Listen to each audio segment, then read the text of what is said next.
What's up, my wizards? It's Dev from Mtg. We like magic, and today I got more Guilds of Ravnica spoilers for you. Our second batch of official previews from the mothership came down this morning, and even though it's not as exciting as some of the stuff that Wizards unveiled at PAX, we still got a good look at what the limited environment might end up looking like, some important pieces there, plus almost every new card has a new or returning mechanic on it, which is pretty good, and there's a couple of standard playable diamonds in the rough in this lot of cards. So let's go ahead and get to it. Now I'm going to run through some of the more draft-centric stuff first. As far as the Surveil mechanic, we got to see it on Unexplained Disappearance and Deadly Visit today. The Disappearance costs 2 mana, 1 and a blue for an instant. Return target creature to its owner's hand, Surveil 1. Visit is 5 mana, 3 and 2 black for sorcery. Destroy target creature, Surveil 2. Now, both of these look to be priced out of standard. I am a little disappointed at Unexplained Disappearance. I was hoping that we would just get an unsummoned reprint. You know, it's in the format now, but it rotates out. And I'd really like to have it for these tempo decks and these blue-red Wizards decks and stuff, but Unexplained Disappearance does not look quite as good, but you may still play it in draft or sealed. And with Deadly Visit, you'll play it in draft and sealed every single time that you get it. This is premium removal that also has a really good ability stapled to it. So, yeah, you'll play that in limited, but it'll never see the light of day in constructed, I would imagine. We also saw a couple of new creatures with Mentor today, Hammer Dropper and Barging Sergeant, Barge Sarge. Hammer Dropper, Hammer Time, is 4 mana. It's 2, a red and a white for a 5/2 Giant Soldier with Mentor. And Barge Sarge is 5 mana, it's 4 and a red for a 4/2 Minotaur Soldier with Haste and Mentor. Now, again, I like both of these in the limited environment, but I really don't like their lower toughness, especially in constructed formats. It really keeps them out. You don't want to pay 4 or 5 mana for a creature with 2 toughness. You really don't want to do that in limited all the time, but I do think that Barging Sergeant is probably a decent limited playable card. And Hammer Dropper looks at least fine, but I really don't want to trade my 4 or 5 drop for a 2 drop in combat. I'm really, wary of that. But I do like Barging Sergeant because not only is it the one color, I think that makes it the better card in this case, but what also makes it the better card is the haste. I like haste and Mentor together because even if the creature dies in combat, it's pretty much guaranteed to leave some value behind the turn that it hits the board. I really like that. At least leave a +1/+1 counter on another creature, even if your Barge Sarge dies, so I do like that. We also saw the Convoke mechanic on Rosemane Centaur and Arboretum Elemental, wasted away again in Arboretumville. That is a really bad joke, and I apologize for it, but still.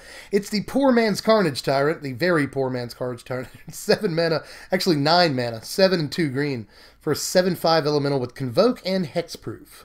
Now, Rosemane is a little bit more reasonable. This is 5 mana, 3 a green and a white for a 4/4 with Convoke and Vigilance.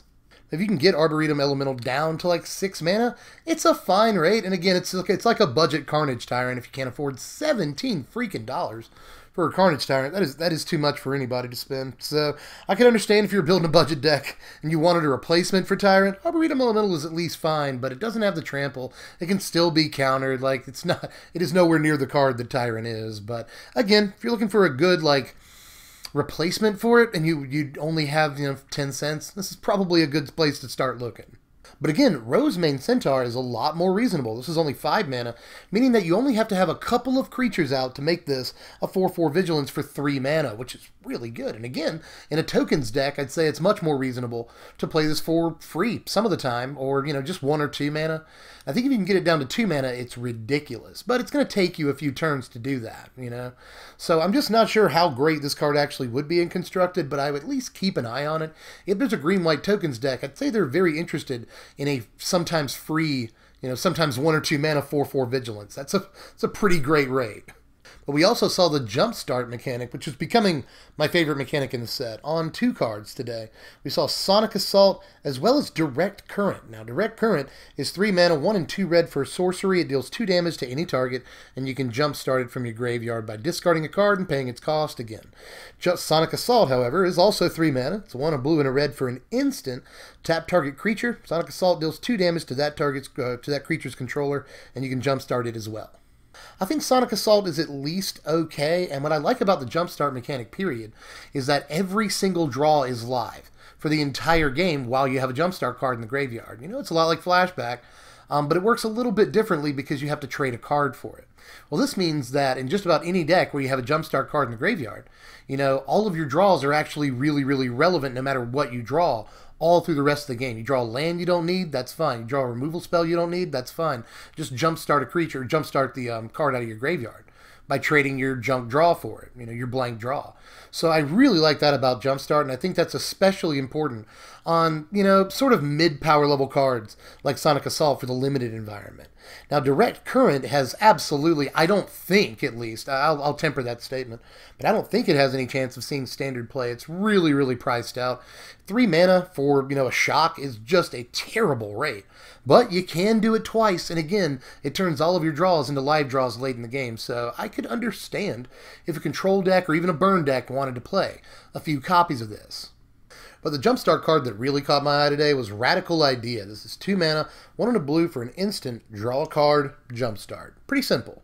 Now what I really wanted was for this to just cost 1 mana, but that's asking a lot. That really is asking a lot. I think the card might be really good if they were to print it. So they went safe. It's actually not a very radical idea what they did here, but they went a lot safer and made it a 2 mana spell, but I think it's probably still playable in a control deck. Also like that if it draws you something that you don't want the first time, you can just take that draw and filter it, pitch it to play the card again, and try to draw something better the next time. So I think that's kind of cool. At the end of your opponent's turn, if you had enough mana, you could do this twice. And it's kind of like a think twice that you have to pitch a card to. And that's not terrible. I just think that it's possible this could see some play, especially again in control decks. We're actually not done with the new mechanics today. We also saw Undergrowth on Moodmark Painter. This is 4 mana, 2 and 2 black for a 2/3 human shaman with Undergrowth. When it enters the battlefield, target creature gains Menace and gets +X/+O until end of turn, where X is the number of creature cards in your graveyard. Again, just better options in Standard, but in Limited, if you're building the Undergrowth deck, if you've drafted it up, then this does look like a pretty good choice.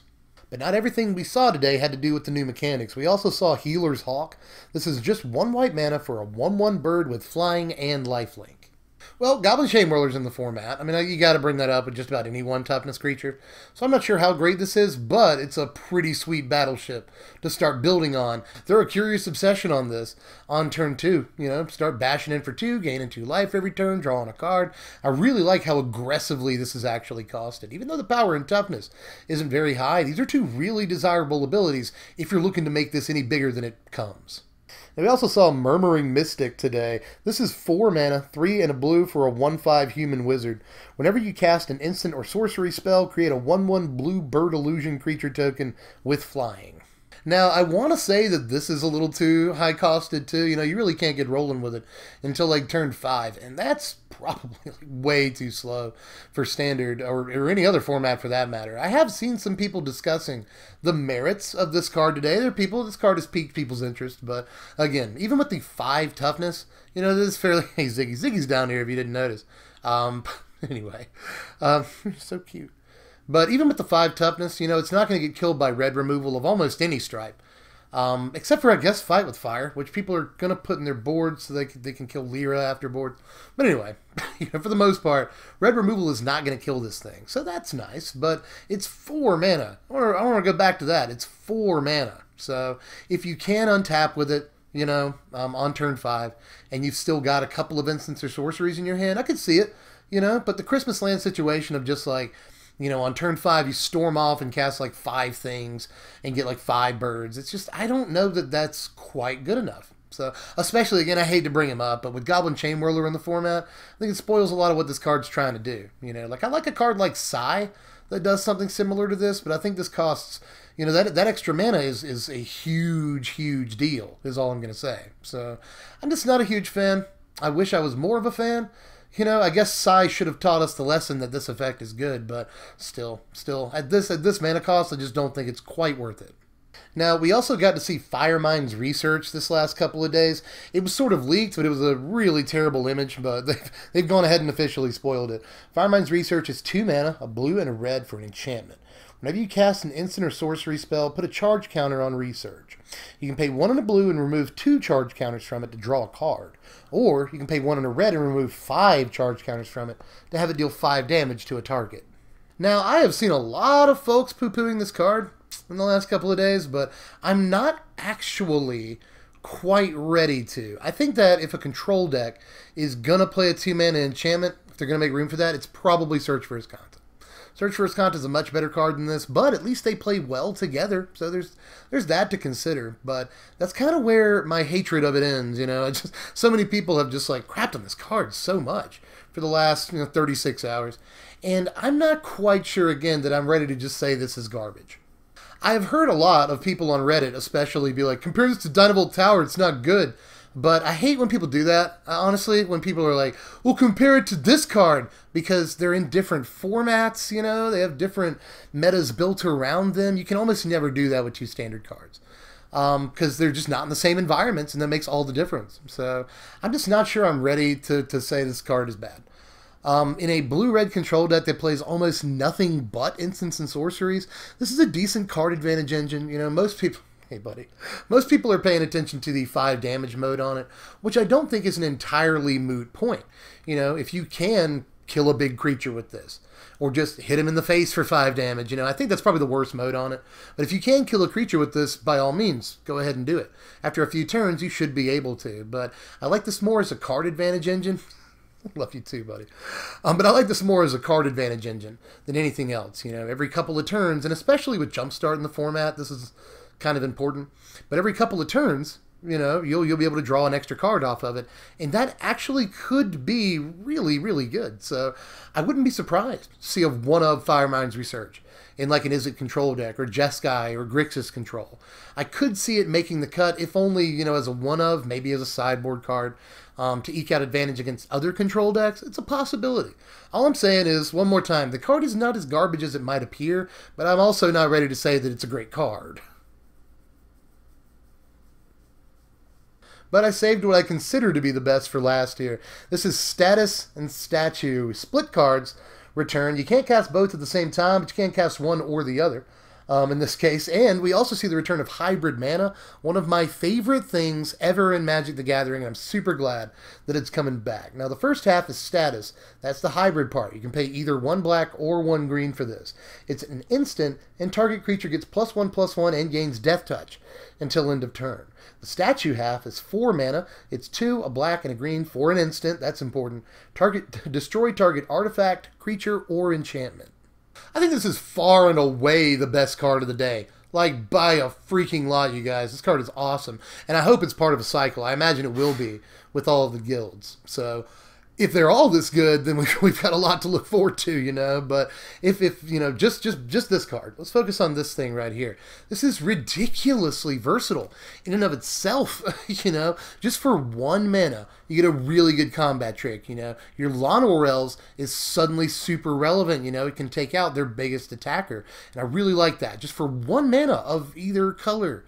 That's insanely versatile. It's also, you know, a way to pump a creature if you need to, you know, so there's that. And, of course, there's been a lot made of the fact that it combos with Goblin Chain Whirler. We probably won't have the mana for that until we get to, you know, the Rakdos Gruul set. That'll be the next one. But when that set does come out, we might have a monster on our hands. Because, obviously, you know, if you give Chain Whirler Death Touch while his trigger's on the stack, then he'll just kill every single creature on your opponent's side of the battlefield. So that is a little worrisome. I think just, you know, in a traditional, let's just assume this didn't combo that crazily with anything, I think it would still see a lot of play because I haven't even gotten to the second half of it. You know, this card is pretty dumb too. At instant speed, you know, you get to kill 3 different permanent types. You know, this is a great main deck way of killing artifacts and enchantments, which I can't tell if I like or not. You know, I was sort of happy that a Braid was leaving the format, and we wouldn't have highly played main deck ways of getting rid of artifacts or enchantments for that matter. Now we have both, you know, so it costs a little bit more mana. But I'm still not sure how excited I am, but, you know, for that part of the card. But you can't deny that it's good. You can't deny that this card is stupid good. And again, if every card in the cycle, if this is a cycle, and I'm pretty sure it is this good, then again, we have a lot to look forward to. Because this is crazy. I can't imagine what the Izzet one's going to look like. And that's all the spoilers for today, y'all. I guess it's not quite it, actually. We did see Golgari Guildgate, but who cares? Yeah. I hope there's some sort of payoff for playing Gates, but I don't know about that this time around. I will say that this makes it easy to fix mana in Limited because it's a common. All of them will be. So I do like that, but aside from that, who cares? about the guild gates. But that then is all the spoilers. Let me know how you felt about all these, you know, like the jumpstart thing that draws you a card. Is that as good as I think it might be? Or maybe Firemind's research, you know, how do you feel about that? It's kind of polarizing. Most people think it's bad. But there are some, you know, defenders out there, myself included. Again, I don't think the card is ridiculous. I don't know the card's going to see standard play, obviously, but I think it's at least better than people are giving it credit for at this point. And then finally, Status Statue, man, the new split cards, like those guys. Let me know how you feel about that thing. Is it as good as I think it is, or am I just over-evaluating at this point? But let me know all your thoughts and feelings and emotions. They're important to me. Down there in the comments section. Subscribe to the channel if you haven't done it yet for more spoilers. And deck techs. Another deck tech coming out tomorrow. We're still doing them. So, you know, make sure you sub for all of that. Like the video, share the video so everybody gets in on the spoiler action. And if you like my face and what I do around here, then help support the channel on the Patreon. All I ask is $1 a month. I'll let you know what videos are coming out the day before they come out, and you get to participate in polls. You know, what's the next deck tech and all that stuff. So, I mean, try to give you your money's worth. Try to make it worth your while. So, throw $1 in the Patreon. It would really help me keep doing this for a living. And I really enjoy doing this for a living, you might imagine. Also, before you get out of here, don't forget to click the first link in the description and check out my sponsors over at TCG Player. You can go ahead and pre-order Guilds of Ravnica stuff if you want to. You know, sealed product and stuff like that. Sometimes now is the best time to buy a booster box while they're still reasonably priced, because once speculation for the set starts getting out of control, which it might this time around, then boxes tend to go up. So sometimes it's best to buy boxes early if you're looking forward to a set. But all that said, they just like when you click on the link. They call me up every few months and they're like, hey, getting a lot of clicks on that link, buddy. So even if you don't do anything over there, just click on the link. Helps me out. Don't tell them I said that. They know I say that. But anyway, tapped out for now. But again, it's your turn. Go down there in the comments. Let me know how you felt. But I'm pretty sure I'm going to hit that old dusty trail. I'm Dev from the place. Thanks for watching, my wizards. Spread love and be kind.